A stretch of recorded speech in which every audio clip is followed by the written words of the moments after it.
With Chief McBride, and we're going to talk about a couple of different issues that come up. One is parking, the other one is abandoned vehicles. So I'll just let you kind of take the lead and just kind of address some of the parking issues that we have. Okay, thank you. Parking isn't as serious of an issue as moving traffic violations, but there are some safety concerns with parking that could cause some problems, and it also affects the quality of life in different neighborhoods.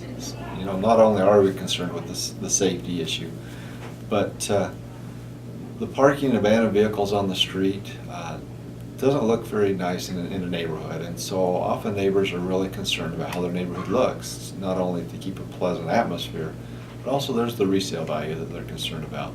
So number one safety issue is, you know, the roadways are made for driving, and then we start parking cars along the side.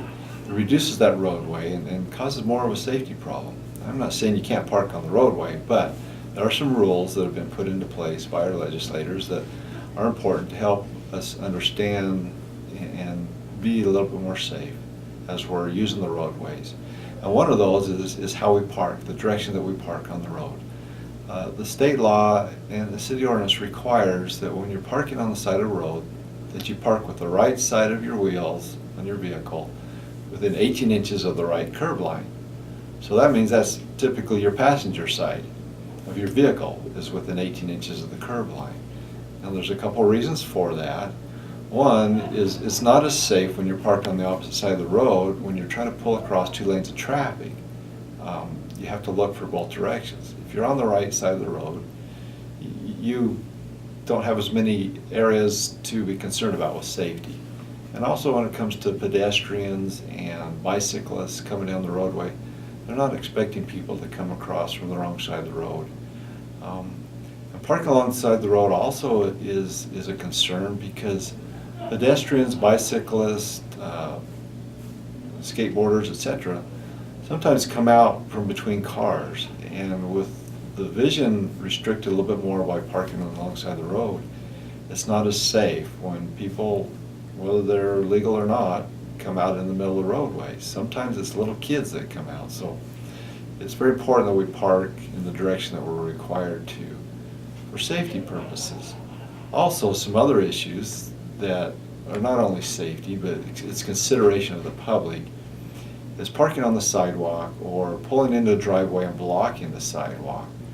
You have pedestrians, bicyclists, young kids, people with infirmities that have to then maneuver around those cars to get back on the sidewalk. Sometimes that takes them into the street. So there's rules and laws against parking, blocking the sidewalk or on the sidewalk. And people don't appreciate that, and especially at nighttime when it's dark and you're parked crossing that sidewalk. So these neighborhoods are dark and people are taking walks at night, and it causes some problems.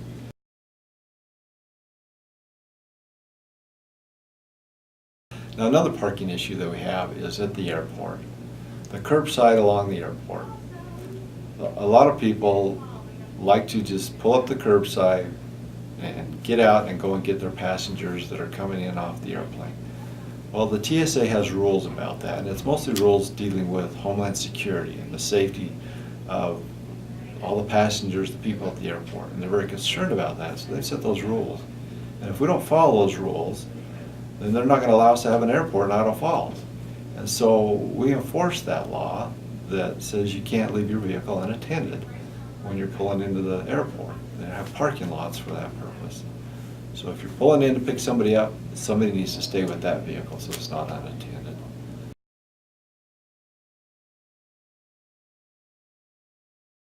What we can call is using the street for storage. Many people park, whether they're cars, trailers, other types of things in the street, and there's ordinances against that, again, for the quality of life, the appealing nature of the neighborhood. And we don't want those cars there for long periods of time or those other things. So there's an ordinance that says you can't have your vehicles or other things stored on the street for more than 48 hours.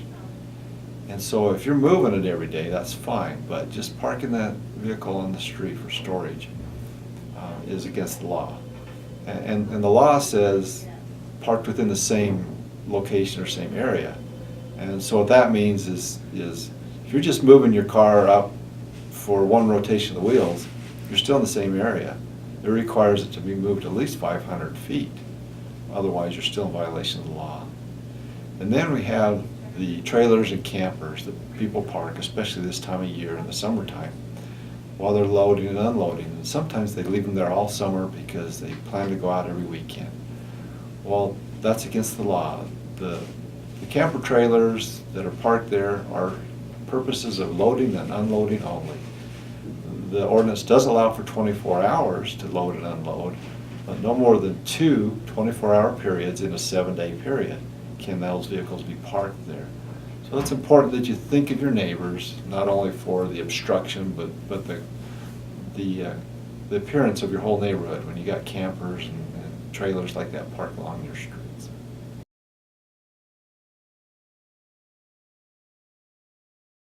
So those are the main things that we have with parking that I have on the top of my mind.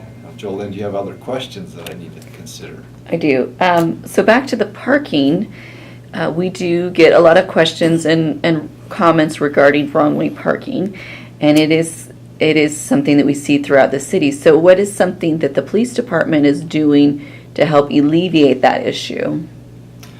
Well, the police department goes out and writes parking tickets, obviously, but there's a parking monitor downtown that is targeting different neighborhoods every week to help, well, write tickets, but to help people remember that it's against the law. And besides the officers that are on patrol every day, they have that responsibility to pay attention to those things too.